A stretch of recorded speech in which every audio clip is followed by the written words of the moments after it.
Ndugu zangu, mwaka huu Mwenyezi Mungu amejalia Watanzania, Waislamu na Wakristo tumekwenda sambamba katika mifungo ya mwezi mtukufu wa Ramadhani, lakini pia Kwaresma. Kipindi hiki cha mfungo ni wakati ambao tumeona kukua kwa imani za kidini. Tumetunza nidhamu ya nafsi zetu, lakini pia tumepata hisia za hali wanaokuwa nao maskini wasio na chakula wala maji. Hali hiyo imetuelekeza wanadamu kujenga umoja na mshikamano katika kustawisha hali zetu.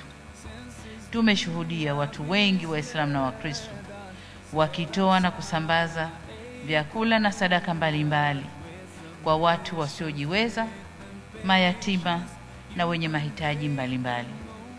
Tumeshuhudia watu wengi wakila futari kwa pamoja katika kila pembe ya nchi au nchi hii bila kuulizana dini zao. Hapa Dar es Salaam nina taarifa kwamba mahoteli yote makubwa ya mji huu yalifutarisha kwa kiasi kikubwa na mwezi mzima, na kulikuwa kumejaa tele. Futari hizo hazikuliwa na Waislamu peke yao, bali wote, Waislamu, Wakristo na hata wale ambao hawana imani ya dini. Hili ni funzo kwamba penye imani, yani spirit, wajibu, commitment, na kujali, caring, kunaleta kushirikiana au kushirikishana na kujenga umoja wa kijamii. Na ndicho kilichotokea katika mwezi mtukufu.